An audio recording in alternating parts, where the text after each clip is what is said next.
ritmenya nggih Bapak Ibu teman-teman semua. Mohon izin saya akan share screen ya paparan saya yang diberikan judul ini oleh teman-teman dari Andi Offset ya, basis data dan implementasinya begitu ya. Sehari-hari saya ada di Amikom Bapak Ibu ya, di Universitas Amikom Yogyakarta. Saya diamanahi untuk mengelola program pasca sarjana dengan 2 program studi di bawahnya, ada program studi S2 Teknik Informatika dan juga PJJ S2 Teknik Informatika. Oke, baik. Ini mohon izin saya share sedikit terkait dengan profil saya. Nanti Bapak Ibu teman-teman semua jika ingin tahu lebih jauh tentang saya bisa diakses melalui login www.kusrini.com ya. Saya juga punya channel YouTube ya di Bitly YouTube Kusrini. Nanti Bapak Ibu bisa melihat beberapa video yang memang saya share supaya bisa diakses oleh masyarakat untuk sama-sama belajar tentang informatika. Ya, salah satunya adalah nanti yang terkait dengan database. Di Amikom saya dari tahun 2003 Bapak Ibu ya, sudah cukup lama ya, dan seperti saya sampaikan tadi, saya di sana sebagai Direktur Pasca Sarjana, kemudian juga menjadi konsultan IT di beberapa tempat baik untuk perusahaan swasta maupun pemerintahan. Beberapa buku yang saya tulis bersama dengan Andi Offset ya, yang diterbitkan oleh Andi Offset. Ini ada beberapa, ada mulai dari struktur data, kemudian ada sistem pakar, ada basis data ya, ada DSS, ada sistem informasi akuntansi, data mining, dan yang terbaru ini terkait dengan basis data ya, judulnya belajar basis data dengan berbagai kasus begitu ya. Nah, pengalaman saya terkait dengan basis data tentu ini akan mempengaruhi bagaimana pemahaman saya tentang basis data, bagaimana saya bercerita tentang basis data. Pengalaman saya tentang basis data saya awali dari sini, dari ruangan ini. Ini adalah salah satu ruangan di UPT Pusat Komputer di UGM Bapak Ibu. Jadi dulu waktu saya semester 3 atau semester 4, mungkin semester 3 ya, saya bergabung sebagai programmer di UPT Puskom untuk membuat apa program registrasi mahasiswa baru yang digunakan oleh UGM begitu. Waktu itu apakah saya sudah pintar dalam pemrograman begitu ya, sudah bisa basis data? Belum, sama sekali belum. Jadi saya dulu termasuk agresif begitu ya, suka belajar sama kakak-kakak kelas. Ini semua tim ini adalah kakak kelas saya. 1 angkatan di atas saya, ada yang 2 angkatan di atas saya. Bahkan ada ini yang Mbak ini 3 angkatan di atas saya. Ya, yang 1 angkatan hanya 1 orang yang di sebelah saya ini. Ya, kami sama-sama belajar. Jadi pemrograman juga belum belajar. Basis data saya baru belajar di kelas, baru diinformasikan tentang konsep-konsepnya yang sama sekali saya nggak paham. Ya, jadi mungkin daya dongnya kurang atau gimana gitu. Kalau diberikan tabel ini apa sih tabel dan kolom, baris dan kolom ini apa maksudnya, gunanya untuk apa? Pada saat saya di kuliah itu tidak ada bayangan, sesuatu yang abstrak gitu ya. Tetapi saya tahu pemanfaatannya, bagaimana basis data digunakan dalam kehidupan nyata sehari-hari itu ketika saya menjadi programmer di UPT Pusat Komputer UGM ini. Oke. Kemudian dari situ itu tahun berapa ya? Mungkin sekitar 99 begitu ya, 98, 99. Kemudian tahun 2000 ya program itu selesai. Kemudian saya mencoba untuk menawarkan apa yang menjadi kemampuan saya dari menjadi programmer tadi, belajar bersama begitu ya. Kemudian saya mencoba menawarkan ke pihak lain untuk membuat sebuah proyek. Ini saya tawarkan ke perpustakaan UGM. Jadi di perpustakaan UGM itu punya sistem yang lama ya, menggunakan database namanya MARC Bapak Ibu teman-teman semua. MARC ini pakai sistem lama, dia berbasis teks begitu, tapi luar biasa menyimpan datanya banyak dan pencariannya cepat ya. Ini memang didesain untuk itu. Sayangnya untuk melakukan proses peminjaman, pengembalian itu kurang nyaman, tidak bisa dilakukan sehingga teman-teman yang ada di perpustakaan waktu itu minta tolong untuk membuatkan program untuk bisa sirkulasi, bagaimana nambah buku, bagaimana meminjamkan buku, pengembalian, denda dan sebagainya. Nah, kemudian dari situ saya dibolehkan mengambil proyek itu asal bisa melakukan konversi dari database dalam format MARC kemudian untuk menjadi database relasional seperti yang kita kenal sekarang ini. Nah, ini kami bertiga ya, satu tim ini mengerjakan itu, berhasil untuk membuat konversi dari database MAP ke database relasional dan sebaliknya. Kemudian kita melengkapi dengan pembuatan sistem informasi perpustakaannya. Nah, dari konversi itu kita daftarkan ke Dirjen HKI begitu ya, mendapatkan hak cipta yaitu tahun 2009 saya daftarkannya sudah lama ketika saya menjadi dosen begitu ya. Dan pada tahun 2005 aplikasi yang kita buat untuk konversi itu kami lombakan gitu ya, saya lombakan ini mendapatkan penghargaan Best E-Practices from Indonesia di Taiwan waktu itu ya. Jadi ini kita mendapatkan penghargaan dari Taiwan. Nah, kemudian dari situ dari membuat sistem proyek kecil-kecilan begitu ya. Kemudian kita membuat perusahaan. Membuat perusahaan ini kita membuat aplikasi banyak sekali ya, mulai dari sistem informasi akuntansi ya. Pokoknya palu gada deh ya. Palu gada itu apa lo mau gua ada gitu ya. Pokoknya semua sistem yang diminta oleh klien kita coba usahakan untuk bisa penuhi, termasuk sistem informasi puskesmas, rumah sakit, itu juga kita lakukan ya, sistem sekolah dan sebagainya itu kita buat dengan tim kami berlima ini. Kemudian mengapa sih perlu basis data ya? Dari pengalaman saya di software house, kemudian saya punya project untuk pengembangan sistem ya dengan tim yang ada di UGM dan seterusnya. Itu kenapa kok kita perlu basis data ya? Jadi ini sebenarnya nyambung dengan perkembangan revolusi industri 4.0. Saya yakin teman-teman semua Bapak Ibu tahu apa itu revolusi industri 4.0 ya. Bagi yang masih baru dengar ya. Jadi revolusi itu kan suatu perubahan yang besar-besaran gitu ya. Ternyata kita sudah sampai 4.0. Lah yang 1.0-nya itu kapan? Ya.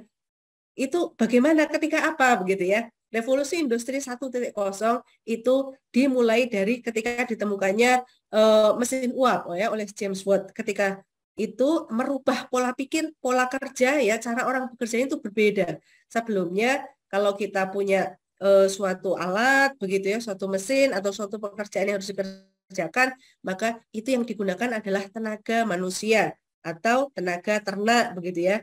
Tapi dengan ada revolusi industri pertama dengan ditemukan mesin uap, maka tenaga manusia ini digantikan dengan mesin uap tadi ya. Nah, kemudian berkembang lagi ketika ditemukan listrik begitu ya, ketika ditemukan ada telepon, ada segala macam, itu masuk di revolusi industri kedua ya. Jadi tidak hanya di satu tempat, tapi kita komunikasi dengan tempat lain itu lebih mudah. Kita berpindah dari satu tempat ke tempat lain itu yang lebih mudah, sehingga penyebaran itu lebih merata begitu ya. Kemudian berikutnya lagi ditemukan komputer ya, ditemukan komputer itu masuk ke revolusi industri yang ketiga, di mana kita itu dalam segala hal begitu ya, banyak administrasi dan sebagainya itu dicatat dengan menggunakan komputer ya, dengan menggunakan komputer. Kemudian revolusi industri 4.0 itu terkait dengan apa? Terkait dengan penggunaan internet ya, penggunaan artificial intelligence begitu ya dan sebagainya ya, yang kita rasakan sekarang ini, sehingga ini mengubah kembali cara hidup kita ya. Salah satunya dampaknya adalah munculnya e-commerce ya. E-commerce ini kalau Bapak Ibu teman-teman semua mungkin sekarang apalagi di saat pandemi itu kerasa sekali ya. Sebelumnya kita mungkin kalau belanja itu senangnya ke pasar langsung, ke toko langsung, ke supermarket begitu ya. Tetapi belakangan ini ya pasarnya itu sepi ya. Kemudian banyak toko-toko besar itu yang tutup ya, karena mereka mempertahankan cara yang konvensional ya, apalagi dengan adanya pandemi di mana orang itu tidak boleh saling berdekatan begitu ya, sempat kita di lockdown, nggak boleh kemana-mana, bepergian antar kota tidak diizinkan dan sebagainya, maka satu-satunya cara adalah kita melakukan transaksinya itu secara online. Salah satunya adalah dengan menggunakan e-commerce ini ya. Kita lihat pengunjung yang ada di e-commerce itu luar biasa banyak begitu ya. Ada Lazada, Tokopedia, Bukalapak dan sebagainya. Jumlah peminatnya itu luar biasa. Ya, mungkin Bapak Ibu teman-teman semua adalah salah satu yang menjadi pendukung di sini begitu ya, belanjanya melalui online ya. Nah ini anak-anak saya mungkin beda dengan generasi saya dulu. Kalau belanja tuh senangnya melihat milih baju tuh ya dipilih-pilih, dilihat, dipasin gitu ya. baru dibeli. Tapi kalau sekarang itu kita lihatnya dari layar kaca. Nah, ini membuat sesuatu berbeda. Gimana cara transaksi ini bisa dilakukan? Tentu saja di baliknya itu harus ada basis data ya. Ini adalah contoh lain ya, ketika ada aplikasi pemesanan tiket online, bisa dibayangkan ketika kita mau membeli tiket ya, katakanlah dulu sebelum marak pemanfaatan sistem informasi ya mungkin ataupun layanan secara online begitu ya. Kalau kita mau beli tiket itu datang ke tempat poolnya gitu ya, mau tiket bus, tiket kereta atau tiket pesawat gitu, kita datang ke poolnya. Kalau dulu mau naik bus itu dia punya catatan ya, berapa kursi yang sudah terpakai, berapa yang pesan. Biasanya akan dibagi kalau satu bus itu isinya ada 60 misalnya. 60 itu nanti dibagi dalam 3 agen gitu, 20, 20, 20. Misalnya di satu agen datanya 20 kok sudah habis, dia akan telepon ke agen kedua begitu, ada tempat kosong nggak ketika ada orang yang mau reservasi ya. Tapi itu tentu merepotkan. Satu satu bus dibagi 3 aja merepotkan ya. Apalagi nanti kalau yang ditawarkan itu armadanya banyak, jadwalnya macam-macam. Tentu pengelolaannya itu menjadi pening begitu ya. Dan bagi pelanggannya juga nggak nyaman karena harus datang ke agennya atau minimal melalui telepon. Nah, ini bisa dialihkan ke dalam teknologi informasi. Kita punya sistem informasi, contohnya seperti Traveloka, ya, pergi-pergi, ada tiket.com, ada macam-macam PT KAI dan sebagainya. Mereka punya aplikasi untuk pemesanan di mana kita bisa menginformasikan mau dari mana, mau kemana, berapa jumlah bukan penumpang ya. Kemudian misalnya akan perginya kapan, baliknya kapan, ya mau tipenya ekonomi atau bisnis gitu kan. Kemudian nanti akan diinformasikan available-nya, mana slot-slot yang masih kosong, begitu masih ada sisa berapa tempat duduk dan sebagainya, sehingga nanti kita bisa memesan tiket yang sesuai. Kita bisa membandingkan mana yang harganya lebih pas dengan kantong kita, tentu saja dengan kesesuaian jadwal dan juga fasilitas yang ditawarkan. Ini semua bisa terjadi karena apa? Karena di baliknya tadi ada data yang disimpan, kemudian bisa di-share antar pengelola ataupun pengguna ya. Bapak Ibu mungkin sering lewat tol ya. Kalau dulu bayar tol itu bisa pakai uang tunai begitu ya. Tapi sekarang kalau mau lewat tol harus bayarnya pakai e-tol begitu ya, atau pakai alat pembayaran lain ya. Nah, ini ada informasi mulai 31 Oktober 2017 seluruh gerbang tol hanya melayani non tunai. Bagaimana kalau terpaksa nggak punya tunai? Akhirnya dibantu oleh calo, ada tambahan biaya dan sebagainya ya. Sekarang semua transaksi itu menggunakan non tunai, yang artinya ketika kita transaksi menggunakan kartu atau apapun itu ada data yang mengalir gitu ya, data itu kemudian disimpan di dalam basis data. Apa mungkin ini tanpa basis data? Jelas tidak mungkin, apalagi kalau ini bisa diakses oleh banyak pihak begitu ya, dengan fasilitas yang berbeda-beda. Bapak Ibu teman-teman mungkin juga sudah mengalami merasakan begitu ya nikmatnya kita mempunyai ojek online begitu ya. Ya, ini saya sendiri, saya tinggal di Jogja ya. Saya tinggal di Jogja, kalau dari Amikom itu ya sekitar 3 atau 4 kilometer, tapi tempat saya itu agak pelosok ya. Jadi kiri kanan, utara, barat, timur, utara, selatan itu sudah maju, tapi di tempat saya ya, di kampung saya itu agak masuk begitu. Nah, sehingga kalau ada orang nyari itu ya agak susah. Kalau dulu mertua saya datang, mertua saya itu dari Lampung, suka protes tuh. Ini kok rumahnya jauh bener masuknya begitu ya, karena tidak ada bus yang melewati begitu kan, harus pesen taksi, kemudian taksinya pun kalau dikasih alamatnya nggak ngerti gitu, nggak ada di peta ya, susah nyarinya. Kalau kita nggak hafal rumahnya, maka akan sulit untuk bisa sampai ke tempat itu.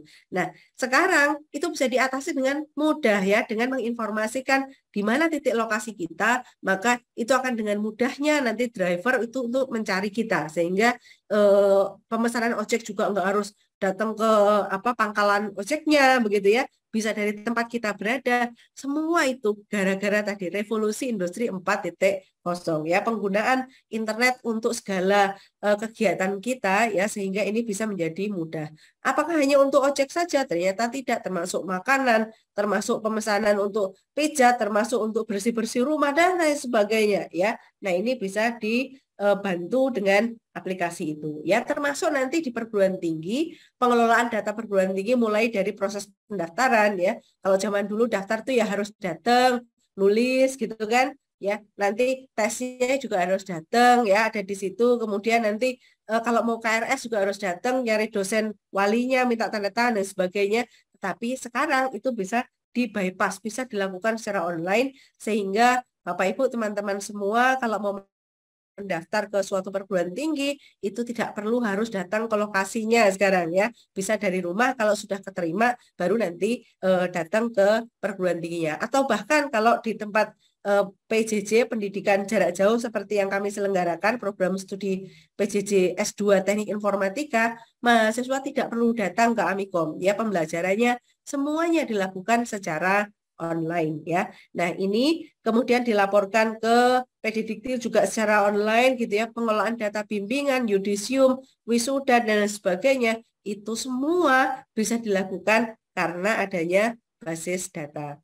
Nah, bagaimana jika tidak ada basis data? Mungkin bisa kita bayangkan bagaimana proses transaksi di bank gitu ya. Mungkin saya membayangkan seperti waktu saya kecil, kalau saya mau nabung gitu ya, saya mau nabung tuh saya bawa buku catatan gitu ya. Nanti gurunya juga punya register gitu, buku register, buku besar yang nanti akan dicatat. Oh, ini kusri ini berapa ya, apa namanya simpanannya begitu. Kalau saya nyimpen katakan Rp500, ditulis di situ, di buku register pun ditulis sehingga nanti bisa dicocokkan. Jadi tidak ada prasangka bahwa saya nulis sendiri begitu ya, nambahi tabungan sendiri. Nah, kalau ini banknya menggunakan model seperti itu, berarti ketika saya datang, maka saya akan membawa buku tabungan saya dan petugasnya akan mencari, mencocokkan buku pasangannya, ya buku pasangannya yang merupakan catatan dari bank. Apakah itu mudah? Tentu saja tidak mudah ya, karena berapa banyak nasabahnya, ya harus mencari buku pasangannya ini kan susah ya.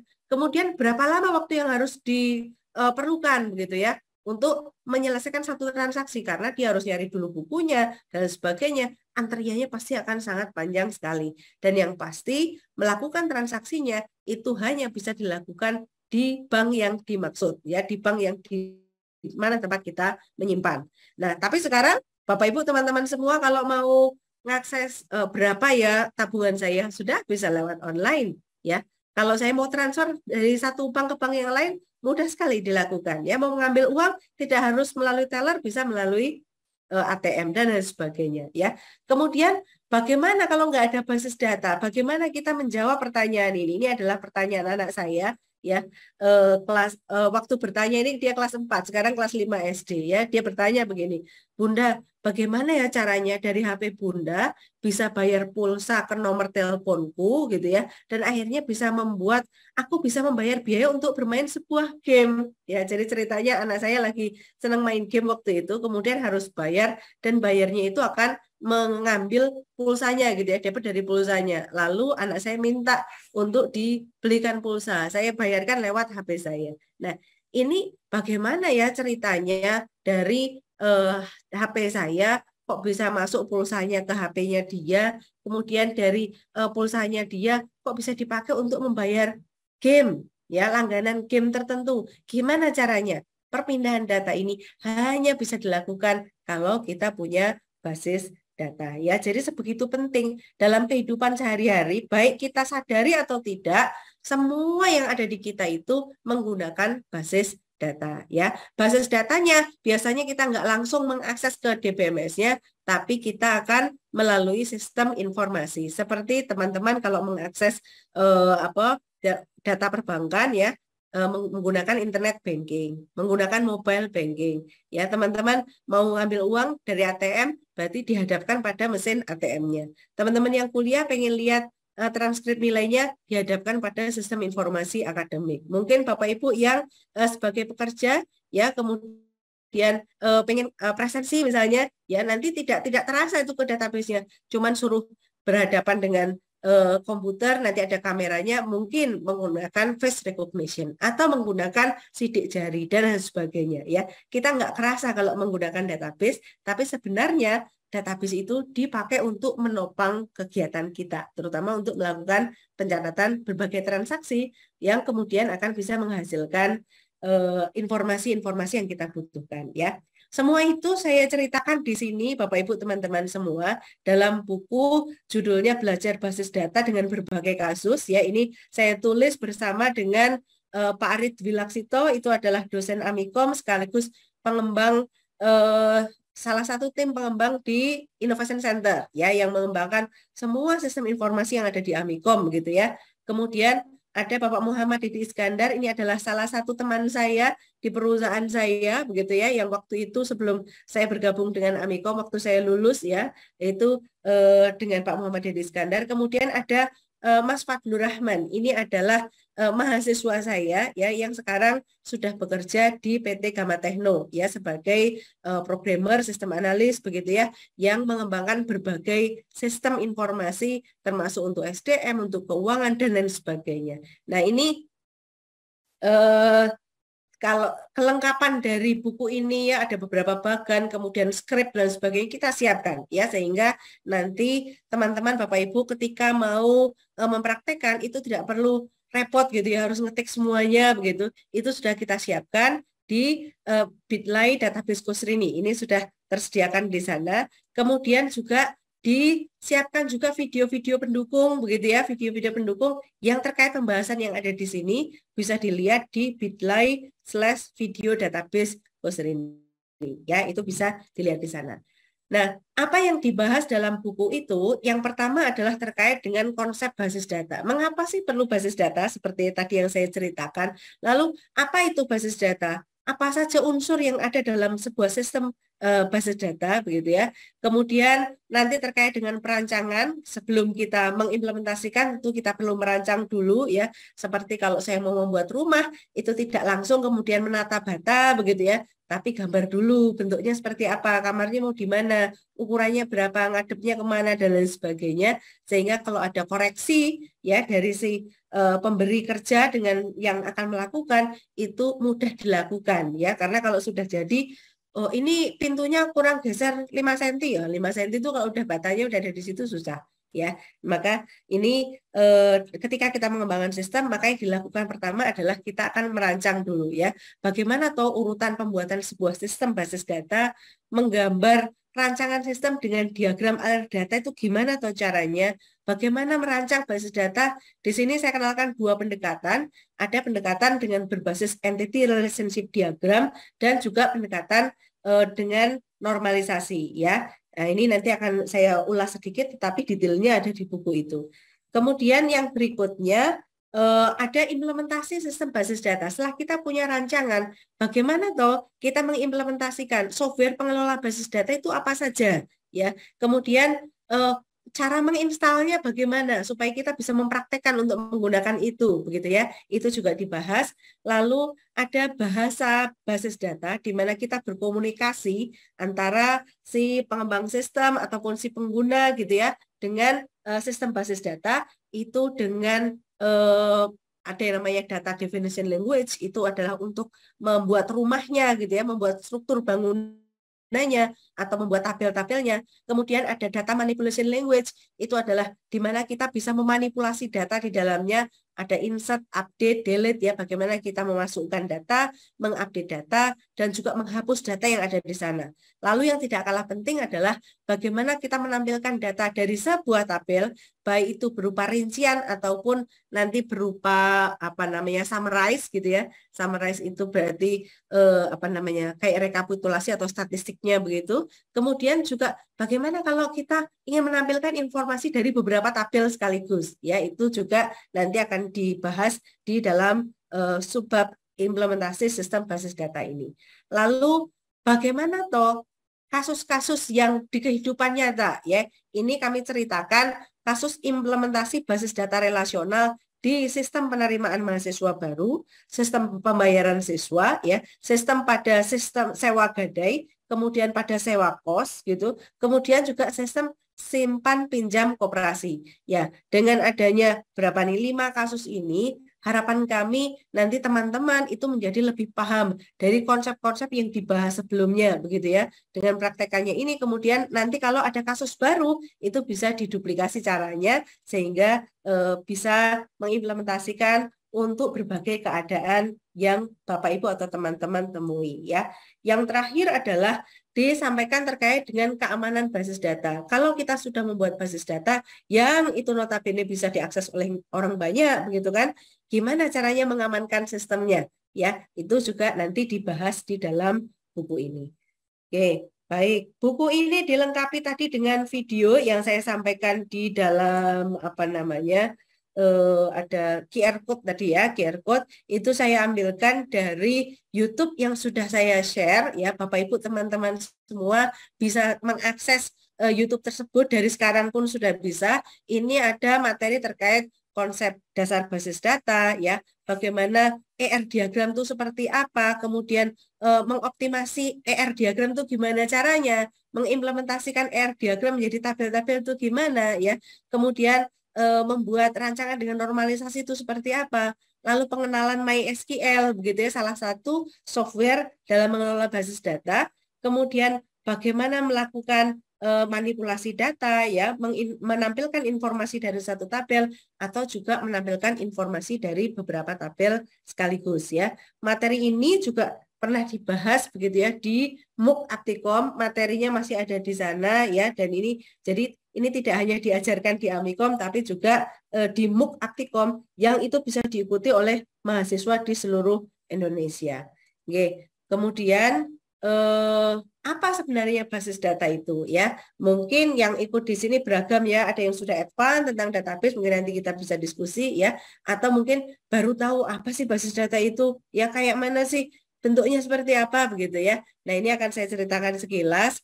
Jadi basis data itu adalah kumpulan data yang saling berelasi ya. Kumpulan data sendiri itu berarti fakta mengenai suatu objek atau kejadian yang dicatat dan disimpan ya. Objek itu apa toh? Objek itu thing, sesuatu gitu ya, sesuatu, kata Syahrini, sesuatu gitu ya. Nah, ini sesuatu itu bisa tergantung kita sedang membicarakan apa, ruang lingkupnya apa. Kalau kita bicara tentang sistem informasi akademik yang terlibat di sana, itu mungkin ada yang namanya mahasiswa, ada yang namanya dosen, ada yang namanya mata kuliah, ada ruang, dan lain sebagainya. Ya, nah itu biasanya akan disusun dalam sebuah tabel. Objek akan disusun dalam sebuah tabel. Selain objek ada juga kejadian. Kejadian itu seperti KRS, seperti transaksi pembayaran ya, itu termasuk kejadian ya, nanti juga disimpan dalam bentuk tabel. Tabel itu terdiri dari kolom dan baris ya. Kalau ini contohnya data mahasiswa, ada tahun, NIM, nama, jenis kelamin gitu ya. Itu ya ini tahun, NIM, nama, alamat, jenis kelamin, kemudian yang dari atas ke bawah ini disebut sebagai kolom atau ada juga yang menyebut sebagai field begitu ya. Kemudian jenis kelaminnya saja ini disebut sebagai nama kolom atau nama atribut ya. Kemudian setiap baris data itu disebut sebagai baris atau rekod atau tuple begitu ya. Yang ini menggambarkan satu objek ya. 2018, berarti tahunnya 2018, NIM-nya 202, namanya Dwi, alamatnya Solo, jenis kelaminnya perempuan. Itu berarti menggambarkan satu objek. Objek-objek yang serupa dikumpulkan dalam sebuah tabel. Serupa itu maksudnya memiliki atribut-atribut yang sama. Kemudian satu sel, ini Solo saja, ini disebut sebagai data elemen atau data value ya, sehingga ini bagian dari basis data. Itu nanti tadi dikatakan bahwa basis data itu terdiri dari kumpulan objek dan kejadian yang disimpan dalam bentuk tabel ini. Kumpulan berarti ada banyak tabel ya, ada banyak tabel. Setiap tabel punya baris dan kolom. Oke. Kemudian data-data dari tabel itu dapat diolah sedemikian rupa sehingga memiliki manfaat bagi penggunanya. Hasil pengolahannya macam-macam ya. Jadi data yang disimpan ke dalam tabel tadi, kemudian bisa misalnya ini data aslinya ya, data aslinya dimasukkan ke dalam tabel, kemudian saya ingin menampilkan dalam bentuk tabel juga, tapi ini resumenya. Yang tahun 2018 tuh berapa sih jumlahnya? Oh, ada 2. Yang 2019 tuh ada berapa sih? Oh, ada 1 misalnya, ya. Atau mungkin saya mau tuangkan dalam bentuk grafik. Kalau dilihat tahunnya tadi 2018 ada 2, 2019 ada 1, begitu ya. Itu ditampilkan dalam bentuk grafik. Ini namanya informasi. Informasi bisa berupa rincian, data rincian begini dengan filternya. Misalnya, saya mau menampilkan data mahasiswa yang alamatnya Solo saja. Itu juga bisa ya.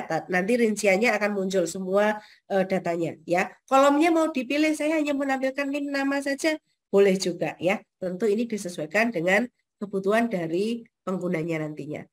Kemudian selain itu ya data tadi itu bisa divisualisasikan ya. Ini salah satu bentuk visualisasinya kalau kita menggunakan GIS, ini diambil dari salah satu pekerjaan kami. Ini visualisasi kepadatan lalu lintas ya. Lalu lintas ini ada yang hijau, ada yang oranye, ada yang merah begitu ya. Itu kita visualisasikan berdasarkan data jumlah kendaraan yang ada di sana gitu ya. Kemudian bisa juga kita visualisasikan dalam bentuk begini. Ini loh titik-titik ini adalah lokasi halte bus yang ada di suatu wilayah misalnya. Ya, nanti bisa macam-macam diganti. Mungkin nggak halte bus, mungkin lokasi restoran, mungkin lokasi rumah sakit dan lain sebagainya. Ini bisa kita masukkan di situ ya. Kemudian ini contoh visualisasi level bahaya kebakaran hutan. Ini yang webnya Sipongi ya. Sipongi itu miliknya dari pemerintah ya, dari Kementerian Kehutanan. Nanti bisa dilihat bahwa mana ya yang punya level kebakaran tinggi itu warnanya cenderung merah oranye ya. Kemudian yang hijau itu aman-aman saja, yang kuning itu ya hati-hati begitu ya. Nah, ini bisa dibentuk seperti ini ya. Dari data tadi kemudian bisa kita visualkan dalam berbagai macam. Ini adalah salah satu contoh juga dari hasil pekerjaan kami bahwa saya ingin menampilkan tingkat hunian ya, tingkat hunian dari kamar kos begitu. Ini bisa kita lihat di suatu bulan ada 10 kamar. Kemudian dari tanggal 1 sampai tanggal 30.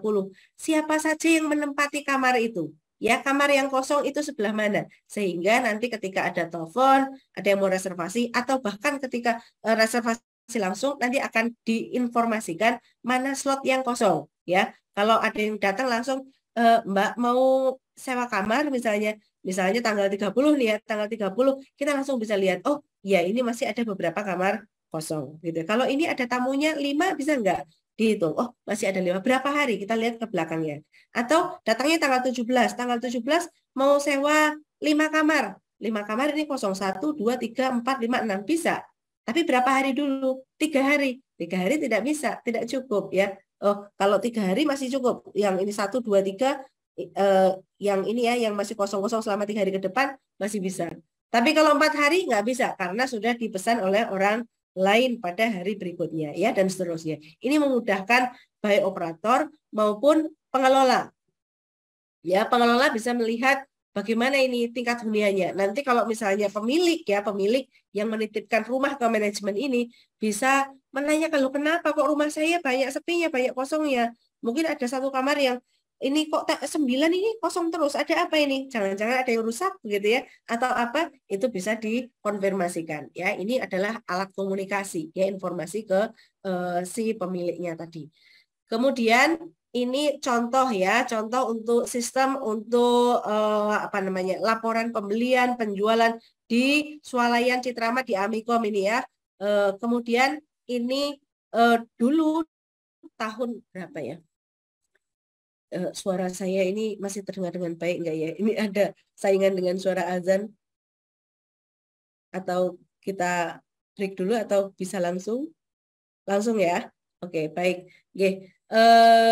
Ya, ini tahun 2010 saya itu lulus S3. Waktu itu ada pengurus koperasi ya, pengurus koperasi itu datang ke saya. Bu, kita itu punya koperasi ya, punya toko begitu ya. Tapi kok ini luar biasa ya? Nggak untung gitu ya. Padahal yang beli itu luar biasa. Saya lihat itu sampai penjaganya itu kayak nggak berhenti-berhenti. Yang antri itu panjang betul. Tapi laporan akhir tahun kok nggak untung ya? Ini gimana ya? Nah, ketika itu jawaban saya hanya satu. Kalau kita mau mengaudit itu dengan baik, bisa mengetahui informasi itu dengan jelas, maka Jawabannya adalah memanfaatkan sistem informasi. Jadi transaksinya harus tercatat, siapa yang membeli, ya berapa jumlahnya, barangnya apa saja, harganya berapa, itu harus tercatat sehingga kita bisa tahu berapa uang yang seharusnya diterima oleh kasir, begitu ya. Kemudian kasir juga tidak rentan kesalahan. Kalau nggak pakai sistem kan, ingat-ingat ini harganya berapa ya? Ini 1.000 apa 10.000 kan susah ya, mengingat itemnya banyak.